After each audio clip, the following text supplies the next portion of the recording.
Big breaking news. ইতিমধ্যে একটা report আসছে ক্রিকবাজ যে ধোনি হয়তো আইপিএল 2025 খেলবে। গুড নিউজ, যারা ধোনি অর্থাৎ থালাফার রিদেন যারা ফ্যান আছো তাদের জন্য গুড নিউজ। একটা ইন্টারভিউতে ধোনিকে যখন জিজ্ঞাসা করেছিল যে 2025-এ তুমি আইপিএল খেলবে, তখন ধোনি একটা ক্লিয়ার অ্যান্সার দিয়েছিল যে আমি এখন কোনো কিছু ক্লিয়ার বলতে পারছি না, যখন বিসিসিআই রিটেনশন যে নিয়মটা রুলসটা কনফার্ম নিউজ দেবে। অর্থাৎ ধোনি এটাই চেয়েছিল যে বিসিসিআই যদি 6টা প্লেয়ার রিটেনশন দেয় প্রত্যেকটা আইপিএল ফ্র্যাঞ্চাইজকে, তাহলেই কিন্তু ধোনি নেক্সট ইয়ার আইপিএল খেলবে।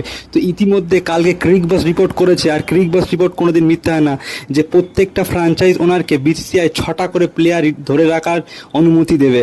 তো এই থেকে বোঝা যাচ্ছে যে ধোনি সামনের বছর আইপিএল অর্থাৎ 2025 মেগা অকশনের পরে ধোনিকে আবার সেই বড় বড় 6 মারতে আমরা দেখতে পাবো। 2025 আইপিএলে ধোনি আবারও খেলবে।